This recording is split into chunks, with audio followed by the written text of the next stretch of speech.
Olá pessoal, seja muito bem-vindo ao canal Logística Fora da Caixa. E hoje eu vou bater um papo aqui com um dos caras que me incentivaram, né? Ele não sabe disso, mas quando eu via o canal dele, eu pensei, pô, eu preciso contar algumas histórias. E baseado nos temas que ele levava para as entrevistas, né? Os entrevistados, foi uma fonte de inspiração para me poder conversar aqui também. Então hoje eu falo aqui com o Paulo Bertaglia, do canal Prosa com Bertaglia, né? Ele que está aí habituado a bater uma prosa com um monte de gente, vai bater uma prosa com o mineiro aqui hoje, mas no canal Logística Fora da Caixa. Seja muito bem-vindo, Paulo. Obrigado pelo convite, né? A gente não se conhece pessoalmente, não se conhece profissionalmente, mas a partir de uma interação ali, prontamente aceitou o convite de abrir a sua história aqui para o público. Oi, Helder, gratidão enorme aí pelo seu convite, né? Me sinto muito honrado, satisfeito de estar aqui presente para contar um pouquinho da minha carreira, da minha vida, como eu cheguei até aqui. Eu tenho hoje 67 anos, né? Então, gratidão enorme pelo convite, Helder. Vamos em frente.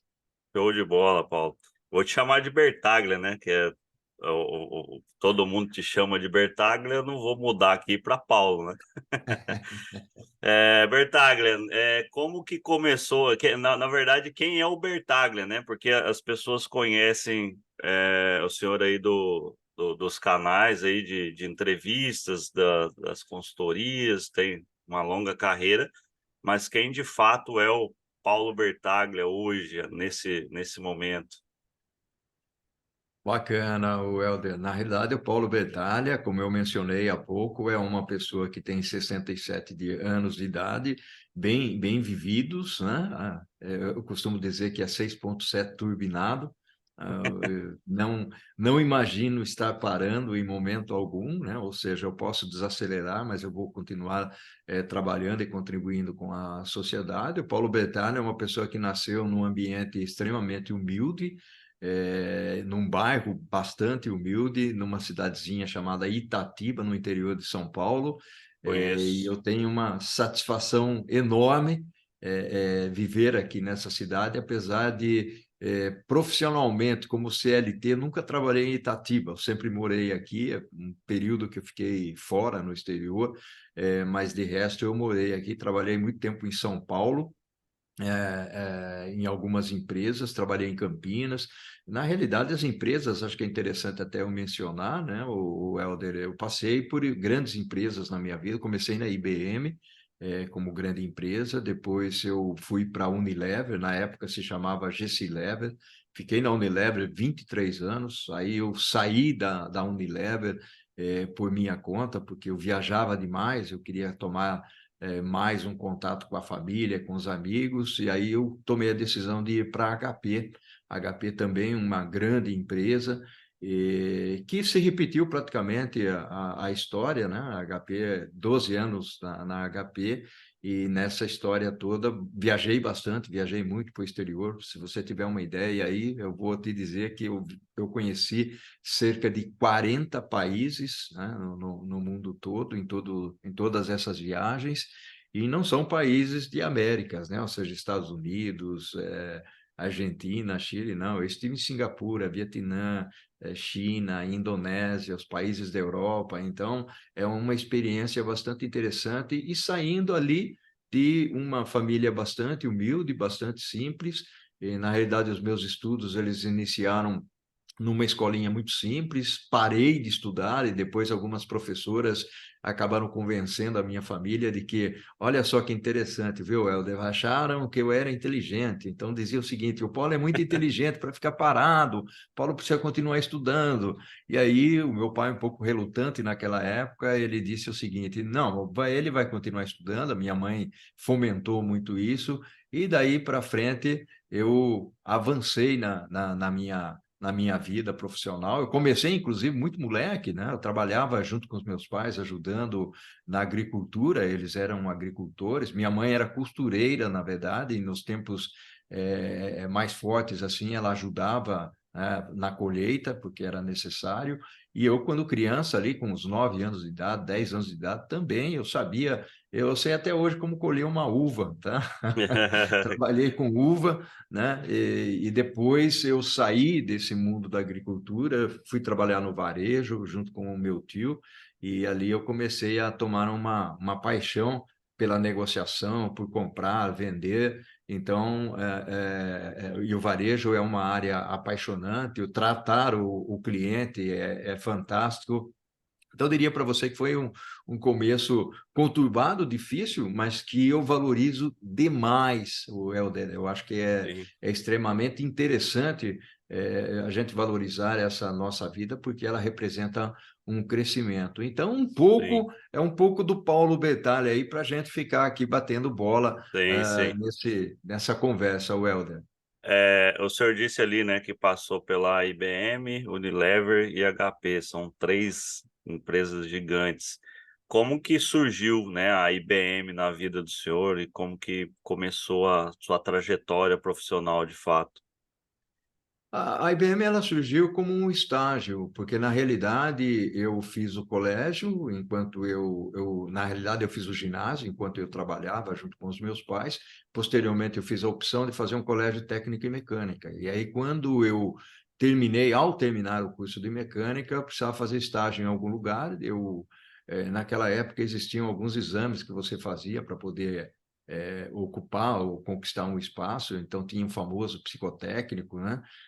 Para ver se você realmente era bom de cabeça, né, ou coisa desse tipo. Tinha as entrevistas e eu fui indo muito bem em todas elas. Então eu passei na IBM, fui trabalhar na IBM, tive meu primeiro contato com engenharia, basicamente engenharia industrial, construindo layouts. O primeiro contato com a logística, o primeiro contato com o centro de distribuição, tudo isso aconteceu na IBM, o que criou para mim uma paixão, né? E, na realidade, eu fui responsável também por uma linha de produção de uma máquina de escrever naquela época, que a IBM tinha uma máquina de escrever revolucionária, que era uma máquina com esferas, né? Hoje em dia nem existe mais máquina de escrever, né? Ou se acharam uma aqui, outra colar, de alguns escritores aí que É, fazem questão. Ah, você tem. eu ainda tenho uma. Não está aqui na minha casa, mas está em Minas. Eu tinha eu cheguei a fazer o curso de datilografia. Olha só que legal. Tem gente que nem sabe o que é isso mais realmente. A geração nova não tem noção do que é. O pessoal colocava o certificado, o diploma na parede, né, da Sim. teolografia. Eu lembro que eu tinha isso, né? Lá no comecinho, acho que em 2001, 2002, eu tinha isso no currículo ainda, mas depois se tornou obsoleto, assim como a ferramenta, né. É Mas é porque legal. hoje não é, né? Saber Sim, datilografar hoje, mesmo no computador, hoje não é um diferencial, né? não é Ou seja, diferencial, é exatamente. uma obrigação, né? Você tem que ter isso, né? Sim, Legal. E aí, da IBM, depois, trabalhando nessa linha de produção, foi muito interessante, um aprendizado fantástico, mexendo com layouts, arranjos físicos, né? Foi contratado por um período, mas quando terminou meu estágio, eu fiquei mais um ano na IBM. Mas é aquela história, né? Se você tem vaga, se existe a vaga, você continua, né? Se não tem a sim. vaga, você sai. E aí, eu já em seguida, eu fui para a Unilever, para a Gessilever, né? Então, saí da IBM, eu fui para a Gessilever, eu fiquei uma semana parado, basicamente. Aliás, a minha vida foi bastante positiva nesse aspecto, né? De ter sempre um trabalho continuado, Sim. não ficar. As oportunidades apareciam, as chances apareciam, né? E aí fui para a Gessilever, para a Unilever, que foi um mundo totalmente diferente para mim, o Helder. E ali tu começou com qual função? Olha, a história é bastante interessante, né? Passados aí muitos anos, logicamente, hoje eu posso contar, né? Ou seja, eu tinha trabalhado na IBM como analista de tempos e métodos, analista de layout, analista de logística, uma série de funções, né? Não posições, mas funções. E aí eu entrei na Unilever, na Gessilever, como analista de tempos e métodos, alguma coisa ainda existe hoje, mas já não com tanta ênfase, porque Sim, tinha uma relação muito forte com a engenharia de produção, com as linhas de produção também, com layouts, com estudo de tempo, com produtividade, muito baseado na montagem de Ford, né? Ou seja, do Fordismo, do Fayol, do Taylorismo, aqui trazendo algumas expressões de administração de empresas, né? Que eu tenho uma formação também de engenharia, de administração de empresas e tecnologia, então eu acabei passando por essas áreas. Mas ali, para mim, foi um aprendizado fantástico, onde a gente basicamente olhava pela perspectiva de eficiência operacional dentro da produção, né? Então, o meu mundo, ele navega bem por essa parte de supply chain, e operações, né? Então, quando se fala em manufatura, compras, nós vamos falar um pouquinho mais sobre isso, manufatura, compras, planejamento, distribuição, eu passei por todas essas áreas, né? E atuei como professor também ensinando essas áreas, né? Então, eu estou jogando algumas coisas aqui, Sim, mesclando um pouco, não necessariamente numa sequência temporal, né? Então, nós vamos sim, conversando aqui nesse sentido, Helder. sim. E aí o que levou o senhor a fazer essas viagens, né, pela Unilever? Foi aplicar esses conhecimentos em outras unidades ou foi buscar conhecimento? Aí tem uma história bastante interessante, é legal que você pergunte isso, porque e eu sou apaixonado por essa parte, até porque quando eu estava numa posição de responsável por produção na engenharia industrial na Unilever, porque a gente tinha algumas funções que eram muito específicas, surgiu um convite muito inusitado, né? E esse convite era o seguinte: é, eu preciso, né? O diretor disse o seguinte: eu preciso de alguém para fazer um curso de 2 meses na Inglaterra. Naquele tempo era uma situação muito peculiar, né? Vamos dizer assim, não era trivial fazer viagens. E aí a pergunta dele foi: quem é que faz inglês aqui? E eu, logicamente, sempre fui muito curioso nesse aspecto, né? Eu estava fazendo o curso de inglês, já estava bem avançado em inglês, e era o único das pessoas que estavam por ali que exercia a função relacionada com a produção, que tinha essa condição de fazer esse curso, e esse curso era exatamente para aprender a utilizar um produto, um software naquela época, para administrar. Era uma torre de controle para a produção daquela época, né? E Sim, administrar a produção.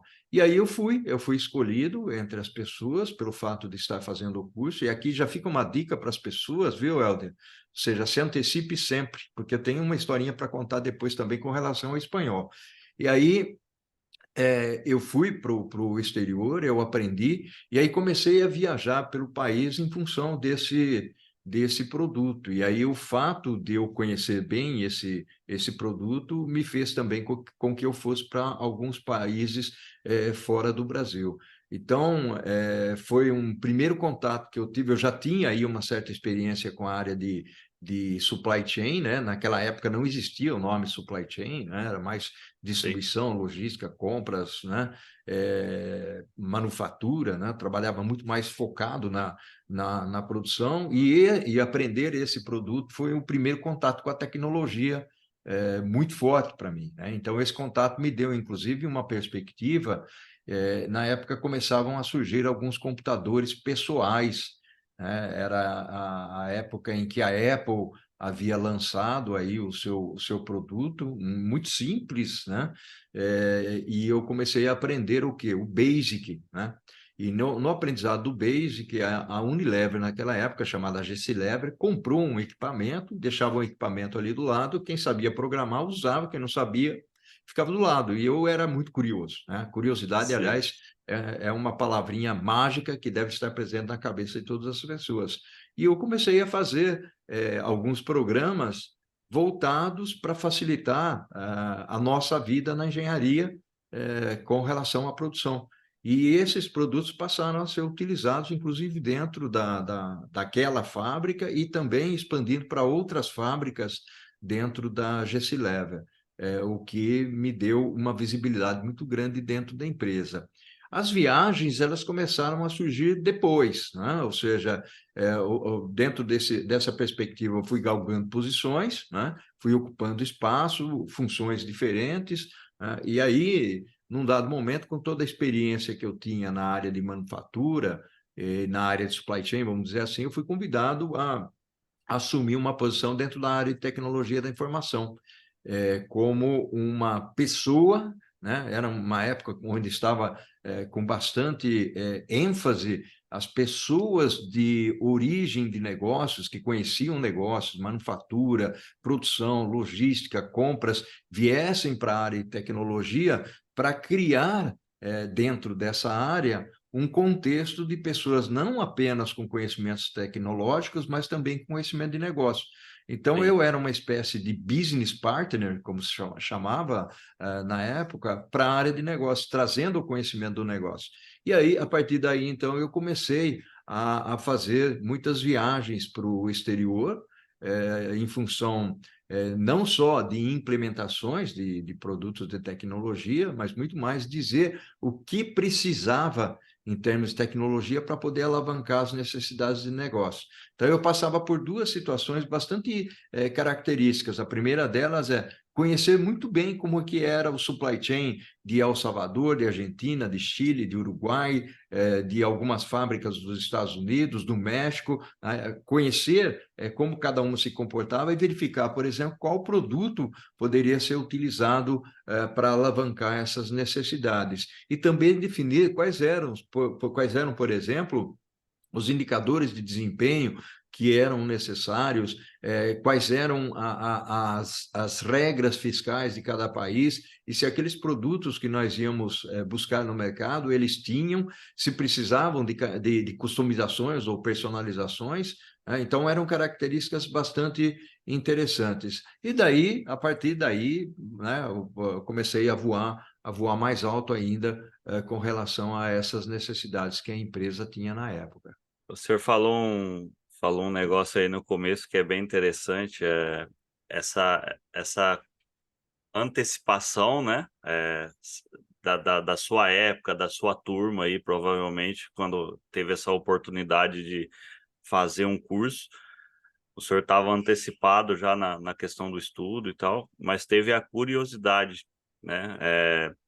Eu tenho uma história semelhante para descobrir a logística também, né? Eu trabalhava numa linha de produção e eu lembro que a gente fazia acho que umas 3 semanas que a gente estava trabalhando numa linha de produção e passou o chefe do setor passou perguntando se alguém queria ir cobrir o cara da logística, que ia sair de férias. E todo mundo negou, porque todo mundo ficou preocupado com os 3 meses de experiência, não iria aprender a operar a máquina, né. E eu aceitei o convite, falei: "Não, eu vou". Logística, nunca tinha ouvido falar e fui. E dali que começou toda a minha vida também. Então, eh, às vezes, ser curioso faz a diferença. Se o senhor não tivesse sido curioso lá atrás, né, o senhor virou um key user aí da ferramenta, né, do sistema, viajou a partir disso e depois se transformou numa linguagem que é hoje, que é o PO, né, que é essa interface aí entre o negócio e o sistema, que é o que de fato faz um sistema funcionar, é o conhecimento das regras de negócio, né. Então, hoje a minha área de atuação também é nas regras de negócio. Hoje faço desenhos a partir de processos, e esses processos são discutidos para se transformar em sistemas, isso é muito legal. Eh, mas em que ponto que o senhor tomou a decisão de sair da Unilever, né? São 23 anos aí que o senhor mencionou, em que momento que surgiu essa vontade de navegar novos mares, apesar que já tinha navegado muito, né? Já tinha navegado muito, mas aí foi um outro aspecto também que me levou e como nasceu isso, ou seja, num dado momento a Unilever estava criando uma área que era uma área que ia cobrir toda a América Latina, e aí surge uma outra perspectiva interessante, da mesma como eu tinha inglês lá atrás e estava preparado para poder fazer uma viagem, né? E depois, logicamente, essas viagens se multiplicaram. É, a Unilever estava buscando uma pessoa que tivesse a experiência de supply chain e também tivesse conhecimentos de espanhol. E olha o Paulo Bertalha de novo, né? Eu já estava fazendo o curso de espanhol, um espanhol muito boa gente, inclusive, né? Fazia aula com ele todos os sábados, sábado à tarde, né? E ele tomava a cervejinha dele e ia me ensinando a falar espanhol. E aí eu fui para essa posição, onde eu era responsável pela parte de supply chain. Nós éramos em várias pessoas, um era muito mais arquitetura e tecnologia, né? Outros eram mais indicadores de desempenho e eu era mais voltado para a parte de supply chain, né? E aí as viagens começaram com muita intensidade, inclusive viajando muito intensamente para Estados Unidos, né? E ficava muito distante da família. Aí, num dado momento, realmente, eu senti essa necessidade e a HP, aliás, tem uma coisa interessante, viu, o Helder?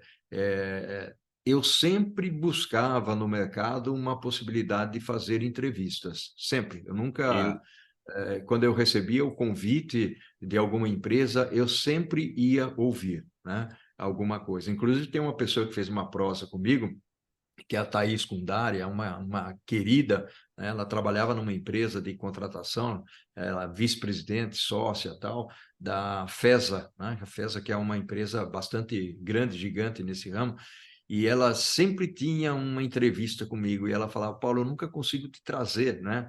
E realmente ela não me levou, mas essa na característica da HP, quando eu fui para a HP, eu fui exatamente porque tinha uma posição que era extremamente desafiante. Aliás, essa é uma outra coisa que na minha vida eu nunca estive numa posição por mais de 2 anos ou numa função por mais de 2 anos. Eu sempre trocava. Então, quando aquela posição, aquela função, de certa forma, já tinha dado o que falar, então eu acabava pedindo para mudar, eu pedia alguma coisa que fosse um pouco mais desafiante, ou eu mesmo criava algo que era mais desafiante, tanto para mim como, eventualmente, até para os meus funcionários. E dessa forma, eu mantinha a engrenagem funcionando. E quando eu fui para a HP, era exatamente para trabalhar com consultoria, algo totalmente diferente daquilo que eu tinha feito até então, mas a HP foi atrás de mim exatamente pela experiência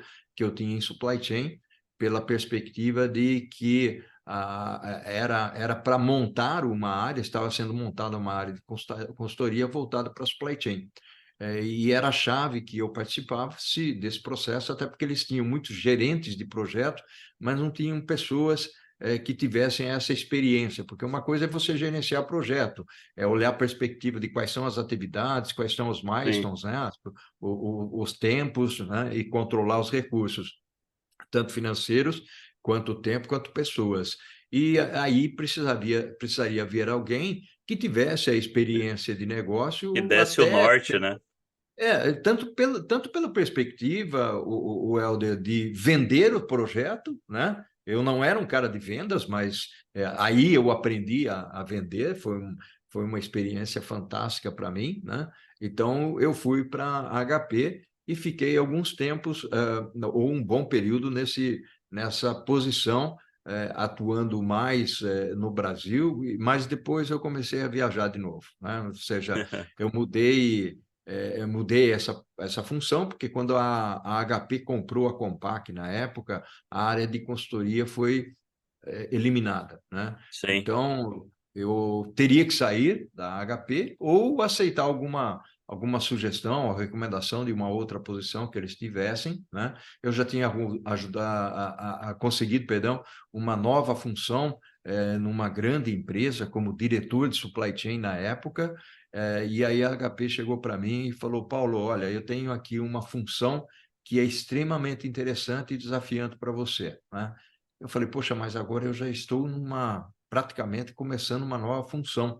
Eles falaram, não, continue com a gente, nós vamos cobrir o salário. O salário nunca foi alguma coisa assim que fizesse com que eu tomasse a decisão, mas muito mais os desafios, né?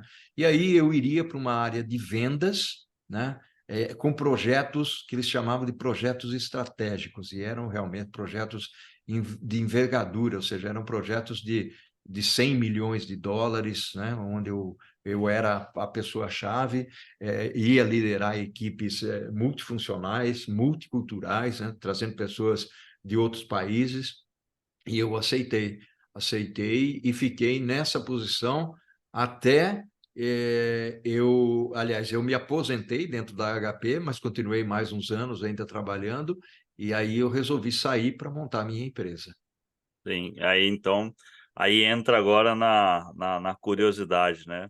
Olhando aqui uma breve descrição do seu LinkedIn, a gente tem aqui você como um colunista da Log Web, né? Tem o canal aí Prosa com Bertaglia, tem um blog aí na revista Mundo Logística, cofundador da Avesso, fundador da Bertas. Como que surgiu, né, depois aí obviamente depois da sua aposentadoria deve ter surgido boa parte dessas ideias, né?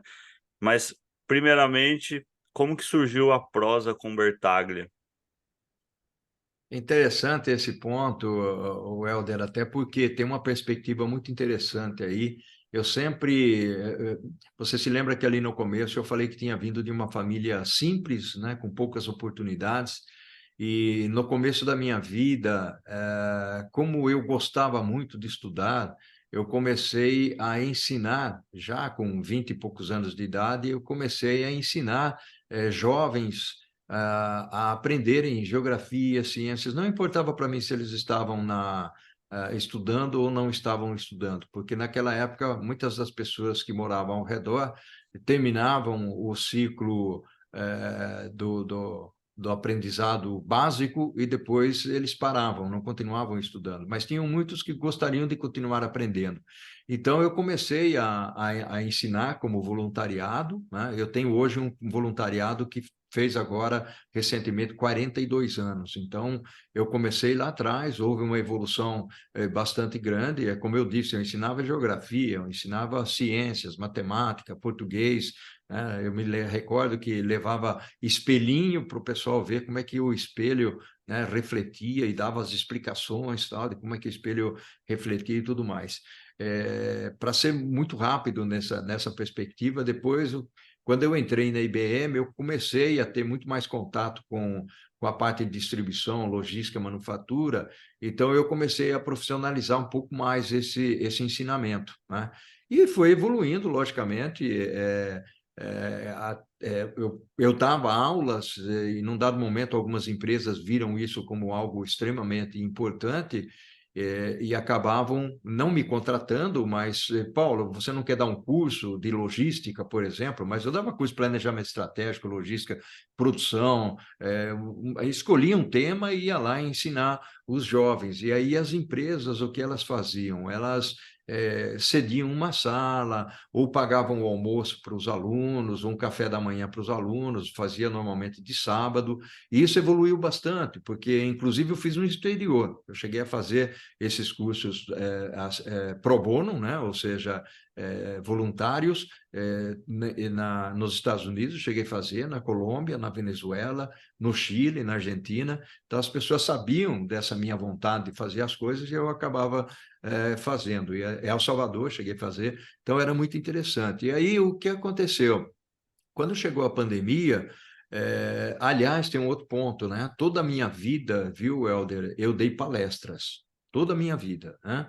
Então, as empresas, a única coisa que a empresa, Unilever, HP, eu trabalhei na Oracle também, o que elas diziam é o seguinte: Paulo, veja se não tem nenhum conflito de interesse.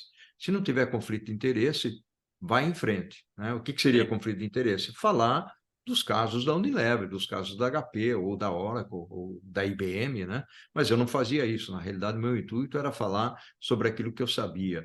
E isso foi uma construção bastante interessante, onde eu comecei com outro ponto, Helder, que eu gostaria que você segurasse depois para fazer uma pergunta para mim, com o meu network, né? Eu construí um network onde hoje eu tenho amizades, relacionamentos dentro e fora dessas empresas que são fantásticos, né? Não são aqueles relacionamentos que são extremamente superficiais. Não, eu às vezes preciso entender, aprender alguma coisa, e eu converso com essas pessoas, né, como se eles fossem irmãos, né? É, de Então, fato, de fato, isso estava no gatilho que você já se antecipou, não, mas bacana. continue aí a história que depois eu vou falar sobre isso.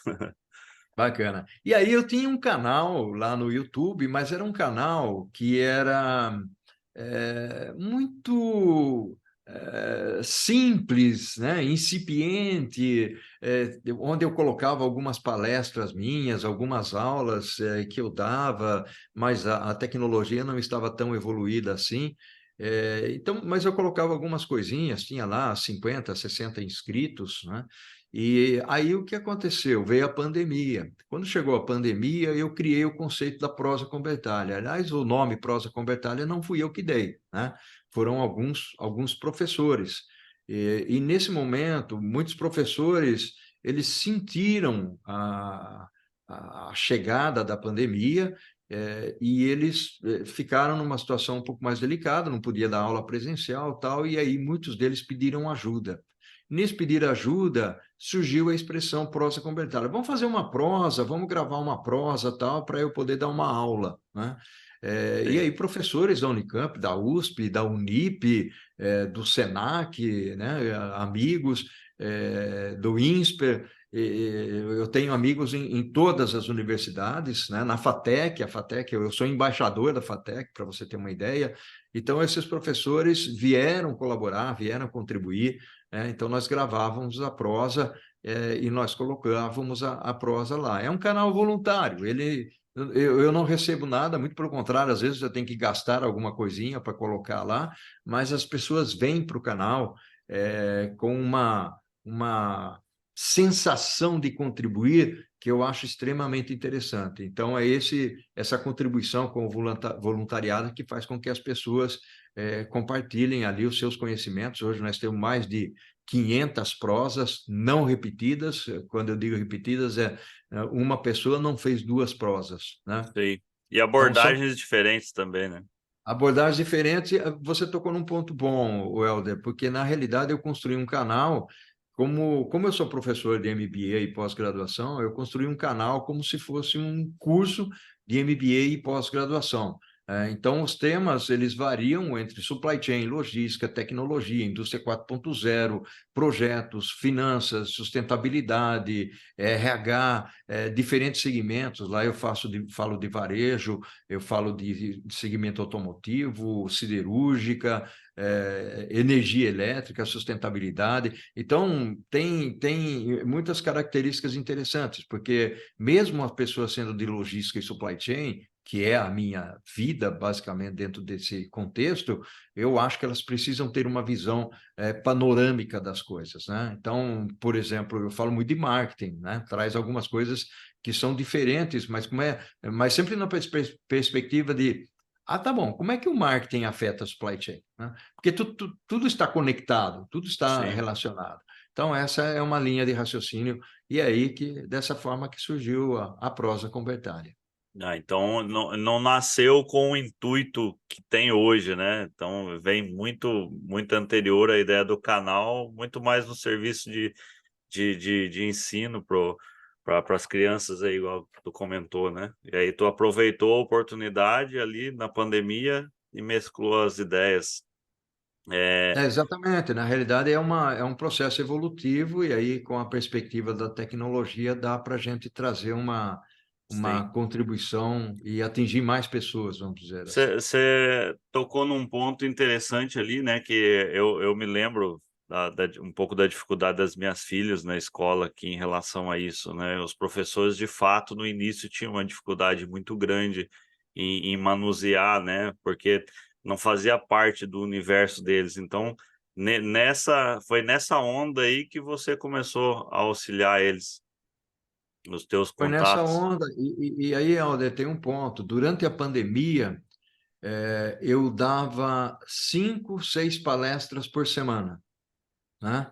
Para as universidades, para empresas, né? Ou convidado por instituições para fazer lives e tal, porque eu tenho vários livros escritos, né? Mas eu sou muito conhecido no mercado por um livro que foi editado pela editora Saraiva, acho que a gente vai falar sobre ele também, que é o Logística e Gerenciamento da Cadeia de Abastecimento, né? Eu estou lançando agora, inclusive, o 13º livro, deve sair daqui a pouquinho, está saindo do forno, né? Então, eu acredito muito no conhecimento, tanto que o meu mote, o Helder, é educar para transformar, com a educação vem a transformação. Eu gosto de usar Sim. algumas frases prontas, né? Tipo ao infinito e além, que eu aprendi com a minha netinha. Então são coisas que a gente usa exatamente para dar uma conotação de, olha, o mundo é interessante, precisamos deixar uma marca, né, enquanto nós estamos aqui, né? Eu vou engatilhar duas perguntas já, né? Porque tu deu dois contextos ali de ligação.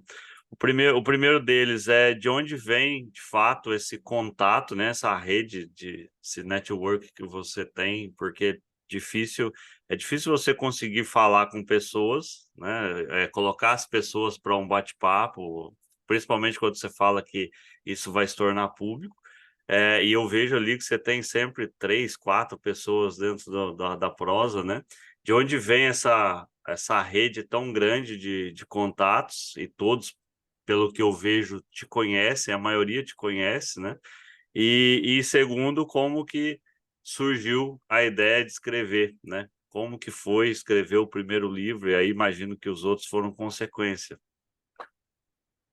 Então, o network é uma característica interessante. Eu vejo muitas palestras, muitos cursos de network, mas eu acredito muito na parte prática, né? Eu sou alguém que, desde a minha juventude, eu faço network. Mas o network é uma moeda que tem duas caras, né? Ou tem a cara e a coroa, né? Tem dois lados. Porque ele é recíproco, ou seja, a partir do momento em que você é convidado, por exemplo, a dar uma palestra, não necessariamente você precisa cobrar por ela, mas qual é a relação que você estabelece nesse momento, né? Quando você marca uma reunião com alguém para conversar com ele, qual é a relação que você está estabelecendo com ele ou com ela nesse momento? Não é aquela relação, hoje eu sou mentor, eu faço muitas mentorias, e uma das coisas que eu falo para as pessoas que atuam junto comigo você não vai pedir emprego para uma pessoa se você nunca falou com ela e não a conhece, né? E nem mesmo vai mandar um currículo para ela. Ela vai ter dúvidas, e aliás, você pode colocar essa pessoa numa situação extremamente difícil, né? Como Sim, por exemplo, se você pedir para Paulo Bertalha, Paulo, me manda o currículo para a DHL, né? Estou dando o exemplo de DHL, mas poderia ser a Natura, a Edilogísticas, a sim, FedEx, qualquer empresa aí, né? Eu tenho conhecidos lá dentro. Como é que eu vou mandar? Primeiro, porque eu não conheço muitas vezes a pessoa que está pedindo para mim. E segundo, qual o pensamento que a pessoa vai ter de mim a partir do momento em que eu fico avançando o currículo, né? Então, o network não é dessa maneira que você usa, né? Muitas sim, vezes eu recebo, sim, pessoas dizendo para mim o seguinte, Paulo, você teria alguém para indicar para uma determinada posição? E isso para mim é muito legal, porque na realidade acaba trazendo uma demonstração de que eu sou uma pessoa confiável, né? É sim, uma pessoa que tem um conhecimento de mercado, né? E essa confiança eu faço questão, confiança, empatia, eu faço questão de preservar. Então, network não é um negócio simples. O network não é um negócio que você faz curso e lê um artigo na internet. Não é, ele vai muito mais além disso, né? É algo muito sério, ou seja, é você realmente estabelecer conexão com pessoas isso, e ganhar confiança. E aí vem de encontro com o que você estava falando, que é como é que, por exemplo, as pessoas vêm conversar comigo. É essa relação de confiança, né? Ou seja, eu em momento nenhum eu vou me aproveitar de situações só porque as pessoas vêm conversar comigo. São amigos, a maioria realmente eu conheço. Hoje, muitas pessoas que eu não conheço elas são recomendadas por aquelas que eu conheço, né? Então eu acabo trazendo para o canal, até porque para mim é muito sério, né? Trazer as pessoas, eu tenho que preservar uma imagem, a minha imagem e a imagem da pessoa que está conversando comigo. Então sim, isso a questão reputação para mim é muito importante, porque quando você ao longo da sua vida, constrói alguma coisa, e você pode botar tudo a perder por alguma coisa que você faz de forma equivocada em 1 minuto, 5 segundos, alguma coisa desse tipo. Sim. Então, esse cuidado a gente precisa ter, né? Por esse aspecto do network. Ele é importante construir esse network. E a segunda pergunta que você fez sobre o livro, na realidade, eu estou indo agora para o 13º livro. Eu escrevi o meu livro principal há 20 anos atrás, né? Eu tinha outros livros escritos que não foram publicados, né? Eu tive 3 livros que eu não publiquei, eu não quis publicar. Esse livro, na realidade, ele surgiu inicialmente como uma ideia para escrever um livro de compras. E aí eu viajava muito para os Estados Unidos nessa época e interagia com muitos professores, e humildemente falando aqui, professores de Harvard, algumas universidades ali da Califórnia e mesmo da Inglaterra, porque eu trabalhava na Unilever nessa época. E eles falaram o seguinte: Paulo, com toda a experiência que você tem, você trabalhando numa empresa como a Unilever, por que você não escreve um livro sobre supply chain, né? Mais abrangente, não só compras? E porque o que eu sentia era que em compras não tinha nada na época, né? E aí eu avancei, levei 4 anos para escrever meu livro, né? Mas é um livro onde eu tive interações com professores, com os acadêmicos, mas tive muita interação com profissionais de diferentes segmentos, do varejo, da indústria automotiva, da indústria siderúrgica, exatamente para que eles me falassem, porque eu era da Unilever, era bens de consumo.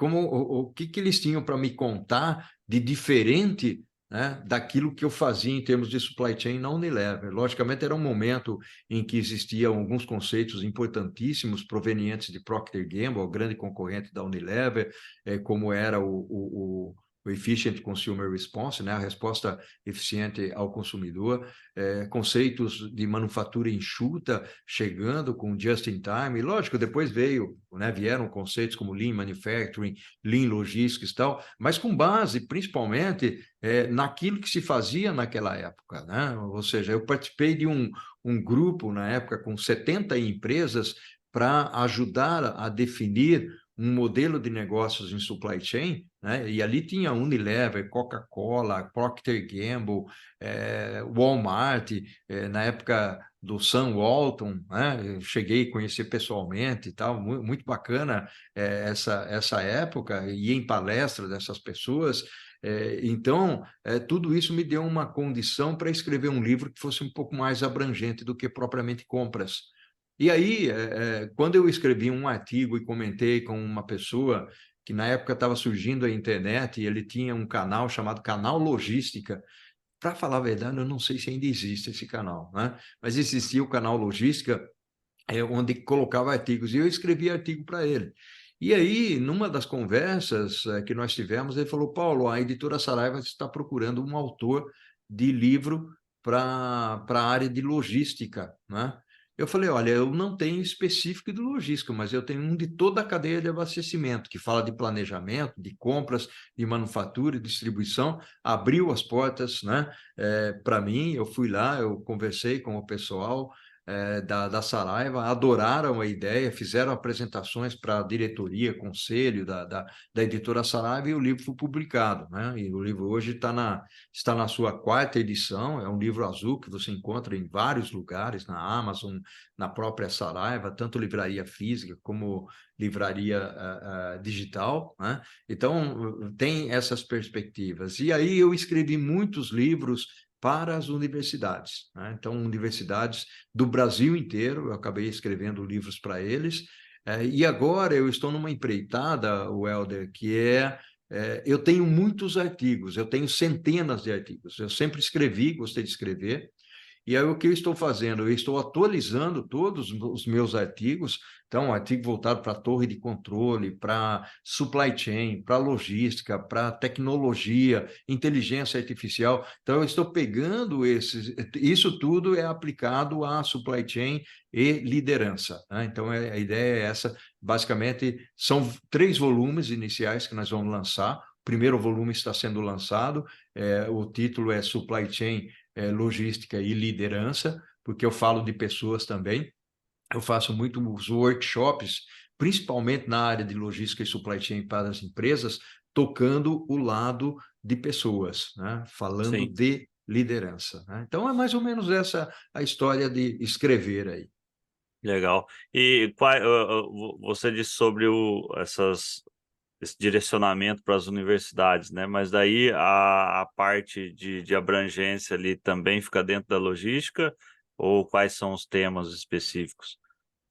A maioria deles foram para logística, né? Com nomenclaturas diferentes, logística e manufatura. Então, Sim, olhando a perspectiva de distribuição física, outro, operações globais de logística, falando de comércio exterior também, né? Mas a maioria deles realmente ele engloba toda essa parte de supply chain, né? Ou seja, é compras, é planejamento, é manufatura, é distribuição, é dentro desse contexto. Ou seja, não são livros voltados para a área de finanças, né, para a área de RH.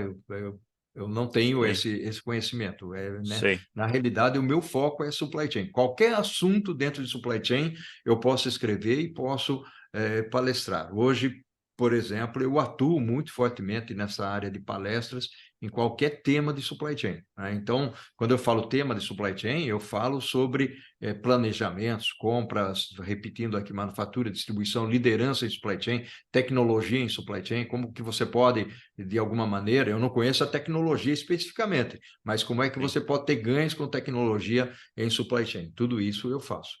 legal. E aí a abertas e a avesso. O que é abertas e avesso, né? Eu sei que você comentou que a abertas é a tua empresa hoje de consultoria, né? E a avesso mais inovação. Explica um pouquinho para a gente.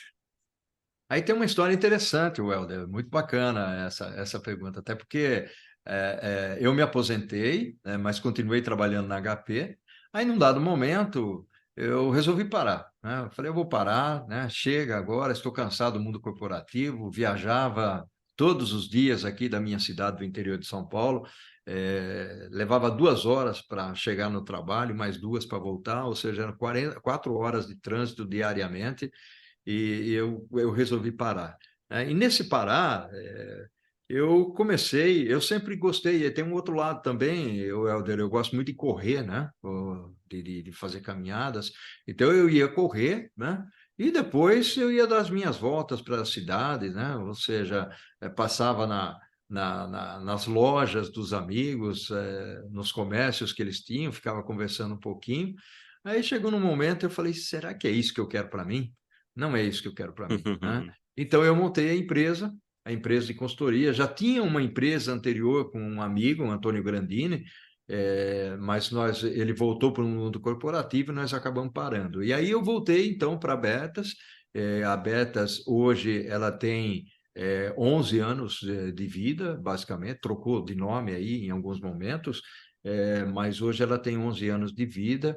Eu faço basicamente projetos voltados para a supply chain, ou seja, é uma empresa de consultoria, de mentoria, né, onde eu faço diagnósticos, eu faço palestras, eu faço consultoria em supply chain, né, principalmente na parte estratégica, mas não só na estratégica, não. De vez em quando eu olho a parte operacional, apesar de que eu gosto muito mais do estratégico, ou seja, definir qual é o rumo da organização e quais são os problemas e os projetos que ela pode, os problemas que ela pode resolver e os projetos que ela deveria estar implementando. Então, tenho trabalhado com empresas de médio e grande porte hoje. Confesso que, basicamente, estou muito concentrado na parte de mentorias, workshops dentro de empresas e palestras. Até durante a pandemia, isso surgiu com mais ênfase, né?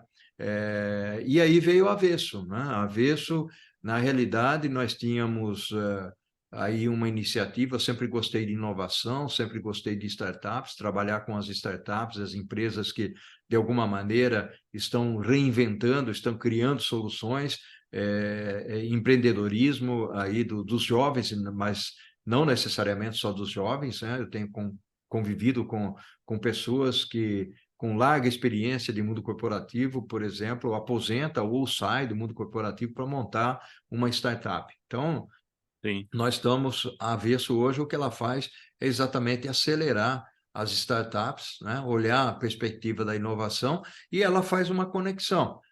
De um lado, você tem a startup, tem a solução dela. Do outro lado, você tem uma empresa que quer comprar ou tem a necessidade de uma solução. Onde que ela vai encontrar essa solução? Hoje, no Brasil, nós temos cerca de 500 empresas em logística, operações, supply chain, e startups, né? Ou seja, que têm as suas soluções. Umas estão indo bem, outras nem tanto, e nós temos, por outro lado, aquelas empresas que têm necessidade das soluções. Então, o que nós fazemos, e cada um tem uma experiência, né? O Antônio Grandini, que é um grande amigo e tem uma experiência fantástica nessa área de supply chain, né?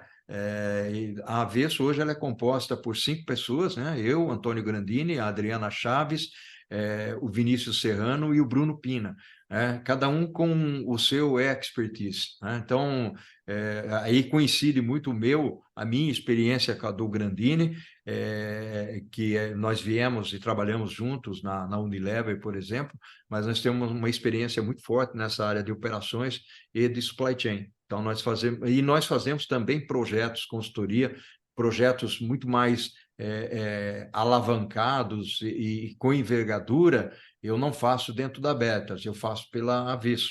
Então, a Avesso ela tem algumas características bastante importantes.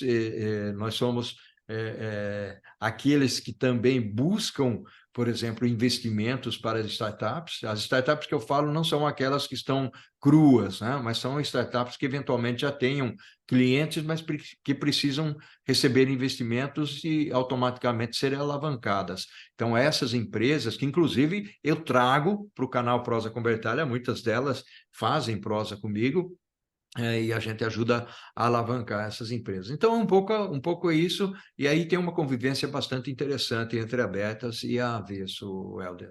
o senhor comentou aí do network, né? O senhor quase não tem network, então não deve ter,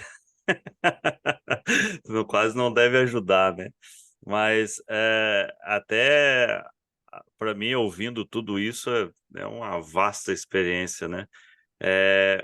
O que que o senhor considera ao longo dessa trajetória profissional como um fato mais marcante na sua vida? Eu sei que, Eu, né, Aham. parar de trabalhar em função das viagens é uma decisão, né? Porque muitas das pessoas às vezes entendem. Eu, quando comecei a viajar também, desperta aquele interesse de conhecer lugares novos, etc., mas rapidamente você cansa pela rotina, né? E de fato ficar longe de casa não é fácil. Então, parar, não entendo como marcante, mas é uma decisão, é uma escolha, né? Mas ao longo aí dessa jornada, um projeto, uma situação, uma condição que você entende que mais marcou na sua vida profissional. Na realidade, eu tive muitos fatores, muitos fatos marcantes, muita convivência, por exemplo, com pessoas que estavam numa situação de exposição muito forte, né? Professores da Harvard, professores importantes com os quais eu tive contato, conheci muitas pessoas. A minha vida profissional ela foi pautada por muita dedicação, né, em projetos, não só dentro dessas empresas com as quais eu tive uma conexão muito forte, e eu admiro até hoje. Eu tenho uma profunda admiração pela IBM, pela Unilever, profunda admiração pela HP, pela Oracle, né, que foram as empresas onde eu passei. Mas eu tenho aquelas empresas também com as quais eu convivi como clientes, né? Foram meus clientes, a Embraer, a Novartis, a Natura, e essas pessoas, e muitas outras, né? Estou citando aqui algumas, mas logicamente tem Volkswagen, né? Ford, tem muitas empresas aí com as quais eu tive Uzi Minas, uma conexão muito grande durante esse período como cliente, o que me levou a aprender muito. Agora, o fato marcante para mim é a família, né? Às vezes a gente fala a conexão muitas vezes do lado profissional que é marcante, tem muita coisa que é marcante, mas o que me marcou é a família, na expectativa de saber onde nós tomávamos as decisões conjuntamente, principalmente eu e minha esposa, né? Agora eu vou precisar viajar e viajar muito, ou eu vou assumir uma posição que vai exigir muito mais cuidado dos filhos e talvez eu vai estar ausente por um período, tudo bem. Então isso era era uma decisão sempre muito conjunta, né?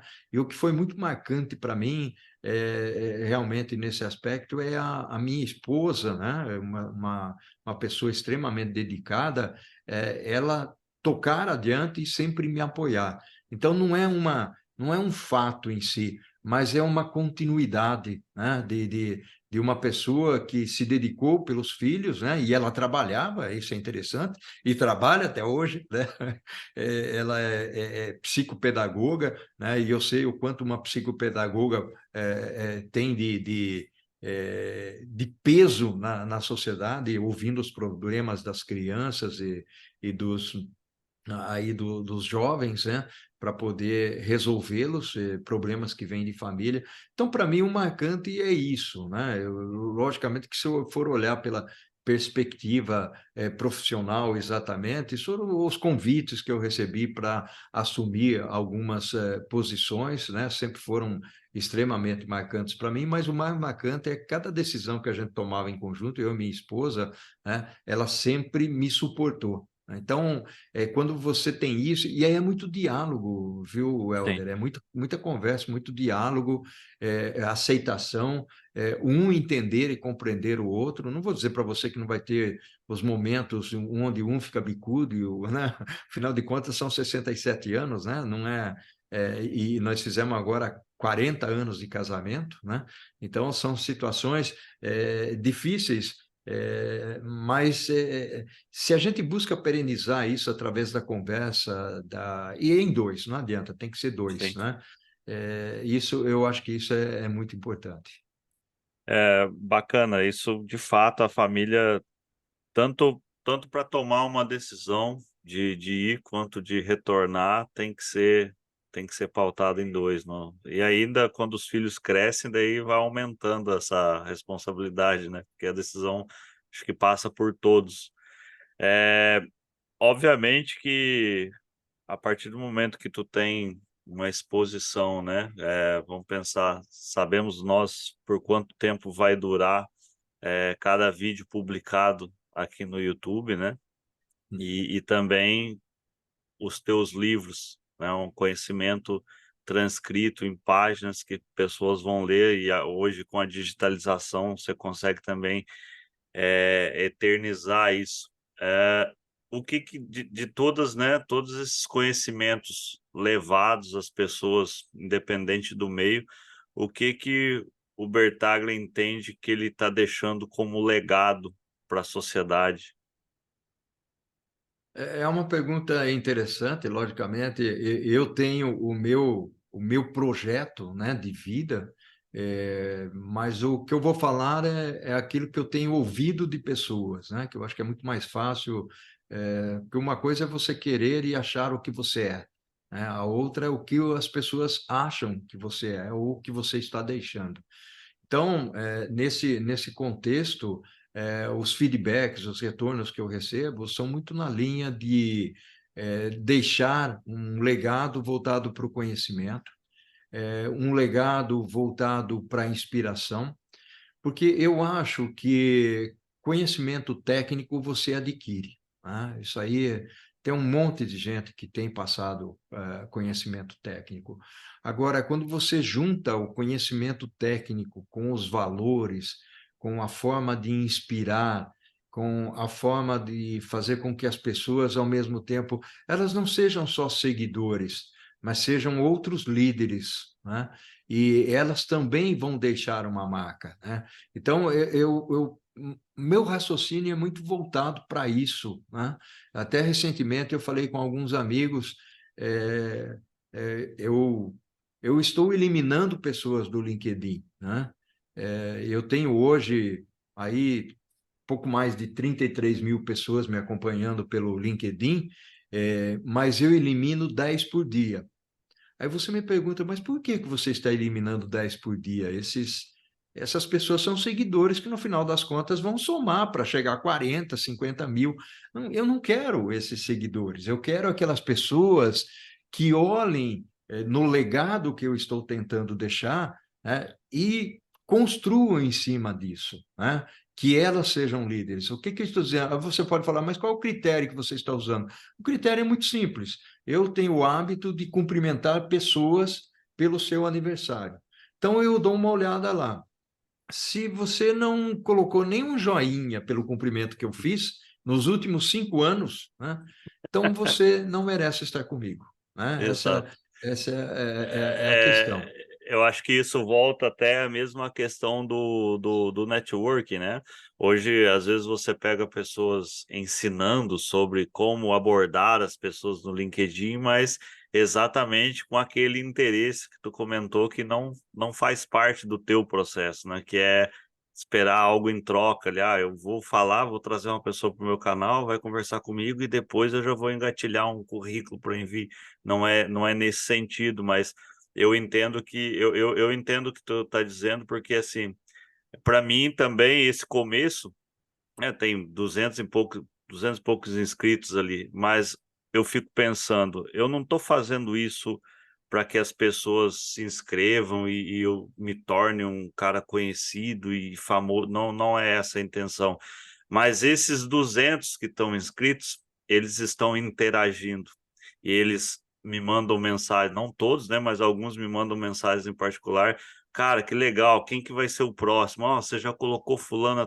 Então você vê que aqueles que estão participando estão entendendo qual é a proposta da conversa, qual é a proposta da história, e eu estou fazendo por mim também, né? Eu aprendo com cada história que eu ouço, eu sou o primeiro a ouvir, obviamente depois eu vou editar, na grande maioria das vezes eu não corto praticamente nada, a conversa ela vai cru do jeito que está ali, mas eu sou o primeiro a aprender. Assim, todos que eu já falei, eu aprendi alguma coisa, tirei algum peso da consciência em decisões que eu achava que eram erradas, que eu tinha tomado de forma errada, e não, a história de cada um, ela tem um caminho, tem uma forma de acontecer e pode contribuir para alguém.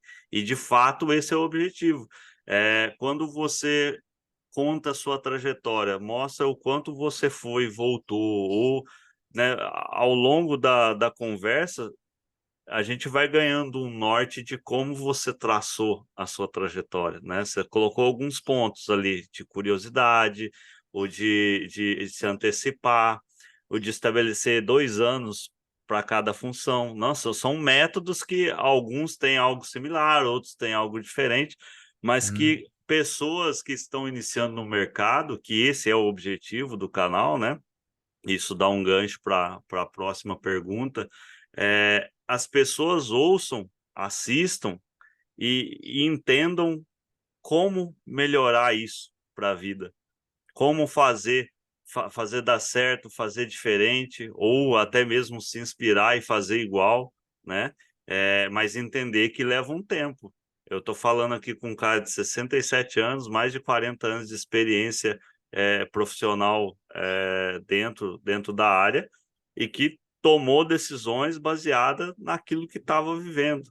E isso serve de referência para quem está chegando, né? Então, e esse network, de fato, não adianta, hoje com o comércio, eu penso muito nisso. Não adianta você falar que você tem 10 mil, 20 mil, 30 mil seguidores. Esses caras não pagam teu boleto.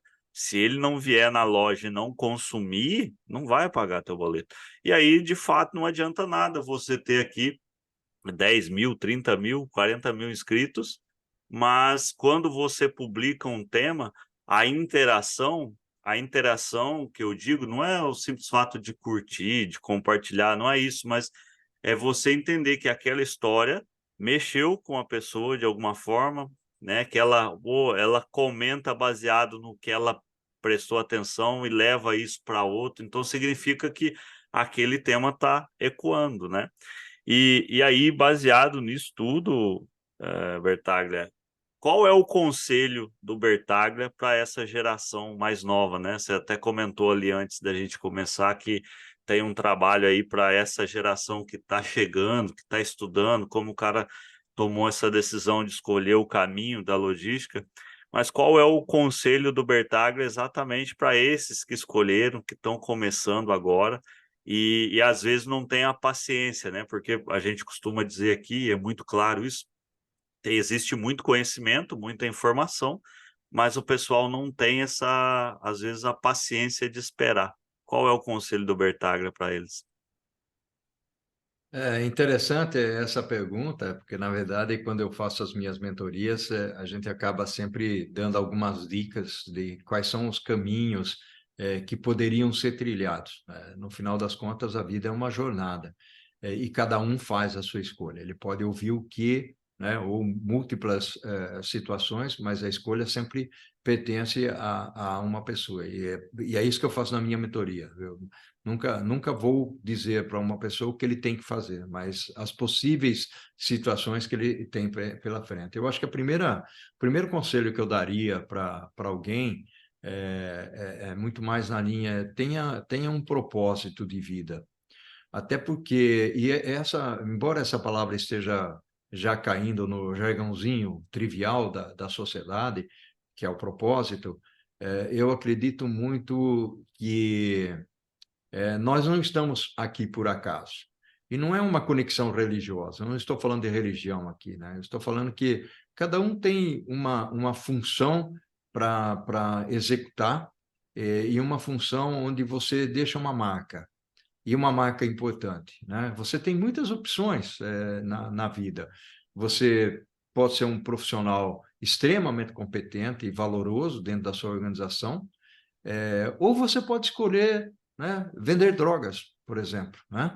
É uma situação. Ou seja, o que disso tudo que você está fazendo vai agregar valor para a sociedade, vai trazer uma contribuição para a sociedade, né? Porque tem muitas vezes as pessoas têm muito mais um direcionamento financeiro. Eu preciso ganhar dinheiro para eu sobreviver. Então, o jovem hoje, aliás, todos nós, né, convivemos de alguma maneira com a tecnologia, trotes todos os dias, alguém querendo ganhar dinheiro via WhatsApp ou via e-mail, alguma coisa desse tipo, né? Então, eu acho que nós temos, como dizia o Gandhi, né? Nós devemos ser a mudança que nós queremos que o mundo tenha, ou seja, todo mundo quer que o mundo seja melhor, mas o que é que nós construímos para esse mundo melhor? Então, ter um propósito de vida calcado e baseado em valores, e não em ficar rico. Nós falamos agora há pouco aqui sobre network, sobre pessoas, sobre conquistar e construir, mais do que conquistar, construir um network de valor. Eu vejo pessoas que têm milhões, né, de seguidores, muito calcado aí na fama que ele tem, né, ou no dinheiro que ele tem, né? O Cristiano Ronaldo, por exemplo, tem milhões e milhões de seguidores lá no Instagram, por exemplo, né? É, não é ruim, né? Desde que as pessoas que olham para o Cristiano Ronaldo como figura pública, né? Nós aqui não somos figuras públicas, então seguramente nós nunca vamos chegar a esse Sim, patamar, né? Mas se, por exemplo, o Cristiano Ronaldo for uma pessoa que faz o bem, que se move pelo bem, que tem um propósito de vida, e a gente sabe que de certa forma ele tem, então acompanhe, siga lá o Cristiano Ronaldo, não tem problema nenhum. Eu acho que faz parte da vida, né? Assim como tem o Cortella, tem o canal, né?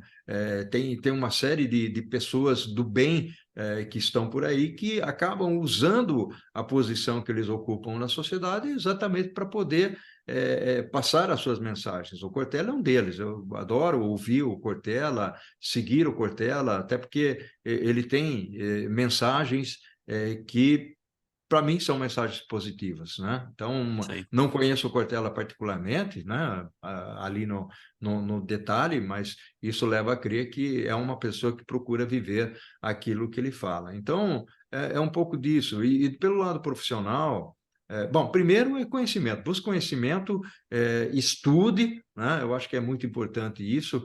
E o outro lado é o mundo hoje ele é muito tecnológico, todos nós estamos no LinkedIn, no Facebook, no Instagram, no WhatsApp, né? As coisas estão ficando extremamente superficiais e efêmeras, né? Não faça com que as amizades sigam por esse caminho, isso é muito triste, eu percebo que realmente outro dia estava dando uma palestra dentro de um grande cliente e uma das coisas era uma palestra sobre liderança, né? Um workshop sobre liderança, e uma das coisas que eu falei foi exatamente isso, ou seja, a percepção que eu estou tendo é que a amizade é efêmera, onde ela parece ser mais uma manga onde alguém chupa e joga o caroço fora. Então, a partir do momento em que você não serve mais, né? E aí a gente estabelece uma conexão também com o network, né? Então, se você tem valor, ok. Se você não tem valor e você não serve mais, né? Você é descartado. Você se distanciar de pessoas é normal, ou seja, às vezes você tem um assunto para tratar com ele, então você acaba ficando muito mais próximo, né? Mas até você descartar e depois ficar anos sem contato, pelo simples fato de que, por exemplo, ele não mandou um currículo para uma empresa que você pediu, ou ele, né, não te ajudou financeiramente. Eu estou dizendo isso porque eu tenho esses casos, tá? Sim, sim, eu imagino. Eu tenho algumas pessoas que pedem empréstimo achando que eu sou uma pessoa riquíssima aqui, né? Não, Banco na Bertaglia. realidade eu gostaria de ajudar todo mundo, né? Sem Sim, problema nenhum, né? Eu gostaria de ser presidente da República para poder distribuir US$ 100 para todo mundo, desde que o uso fosse um uso efetivo disso. Então é isso, eu acho que ter propósito na vida, buscar se relacionar bem, né? Não estou dizendo para ninguém ser padre, ser pastor, né? Ou ser um Buda, não é isso. O que eu estou dizendo aqui faça o seu melhor, procure o melhor. Você não vai se arrepender. Se você quer um mundo melhor, comece por você, né? Eu acho que é um pouco da linha de raciocínio que eu tenho, né? Que de vez em quando a gente escorrega também. legal. Para a gente finalizar, assim como eu disse lá no início, eu me inspirei no seu canal para começar o meu, e ao longo da vida a gente sempre tem mentores, né? Pessoas que a gente se inspira, pessoas que nos guiaram, nos nortearam. O Bertaglia tem essas pessoas como referência, às vezes elas nem sabem, né? Que são Eu tenho referências. várias pessoas como referência, né? A minha esposa é uma delas, né? O meu pai, a minha mãe, né? São pessoas muito próximas, mas eu tenho outras pessoas às quais eu me conectei muito, foram amigos, né? Que não estão em redes sociais, né? Então não adianta nem falar o nome deles, porque eles não vão me ouvir, né? Então, agora, tem outros, né, que seguramente foram pessoas que, ao longo da minha carreira, de alguma maneira, elas apoiaram, né? E foram muitas. Então, você acaba ouvindo muitas pessoas para tirar essas informações, né? E pautar a sua vida em cima daquilo. Agora, o legal dessas pessoas, o que é interessante para mim eu sempre busquei, não aquela pessoa que soubesse mais, né? Tem algumas situações desse tipo também. Eu não me conectava muito a uma pessoa só porque ela sabia mais. Sim, ela podia saber muito, mas ela tinha valores, né? Então, Sim, eram esses valores que eu buscava nessas pessoas. Então, logicamente, eu tenho um orgulho muito grande de alguns professores que eu tive no início da minha vida. Uma professora fantástica foi a Líbia, a Terezinha, né? Então, elas não vão ouvir, né? Até porque elas têm 80 e poucos anos de idade, né? Mas lá atrás, porque uma coisa interessante é o seguinte, quando você é jovem, novinho, tal, tem algumas coisas que são marcantes na sua vida e que você nunca esquece, né? Então, aquela sua professorinha ali né, do curso básico, da escolinha primária que você esteve, né? Eu estava com a minha esposa ainda ontem no supermercado e ela estava conversando com uma aluninha dela. E essa aluninha dela, hoje, tem 40 anos de idade, né? E essa aluninha disse o seguinte para ela: eu estudei, me formei e quero ser como você. E eu ouvi isso, eu estava pegando ali a berinjela, né, no supermercado, e eu ouvi ela falar isso, eu falei, meu Deus, nossa, que feedback, né? Acho que é 40 isso que a anos. gente, é isso que a gente espera na vida, né? Então, feedbacks como esse eu recebo também constantemente, é muito gostoso a gente ouvir isso, e aí isso demonstra que estamos no caminho certo. Legal, Paulo.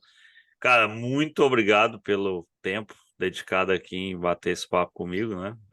Essa prosa não deixa de ser uma prosa, né? Para É mim, uma ainda que prosa. sou, para mim que sou mineiro, é uma prosa.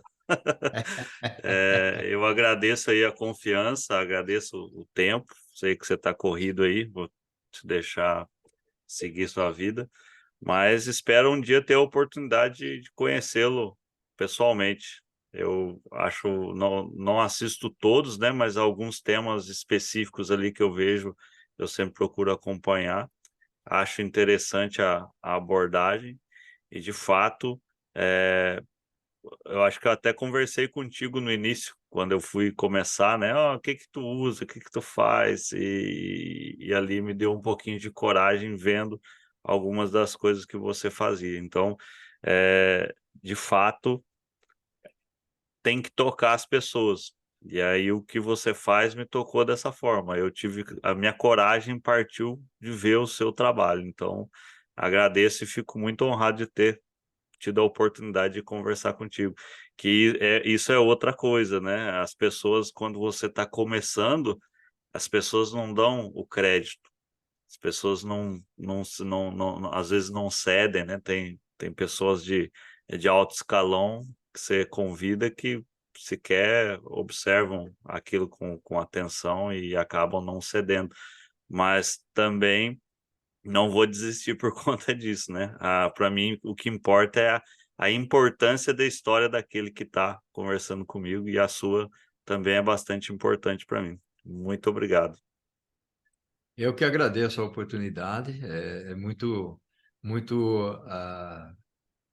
é uma felicidade enorme, né, receber um feedback desse tipo, ou seja, que a gente acaba, de alguma forma, inspirando pessoas, né, porque nós vivemos por inspirar pessoas, eu acho que isso é muito importante, é relevante, e é bom saber, né, aquilo que eu falo sempre, viu, Alan? Ou seja, ao infinito e além, né? Vamos ao rumo ao infinito e além, o que nós fazemos em vida, né? Ecoando a eternidade, que é uma frase lá do Gladiador. Eu gosto muito de usar essa frase para que realmente a gente possa trilhar aí o nosso caminho, né, a nossa vida. E não significa que não tem problemas, né? Até usando aqui, Sim, parafraseando um proseador que eu fiz. Uma prosa que eu fiz recentemente, né? Ele disse o seguinte: Paulo, você já imaginou quanto seria chata a vida se não tivesse problemas, né? Então todos nós temos um problema, né? Ele pode ser pequenininho, pode ser grande, né? Mas os problemas existem e é a nossa capacidade de resolvê-los. Gratidão enorme aí pela oportunidade, tá bom? muito obrigado, Paulo. Até mais. Tchau, tchau. Tchau.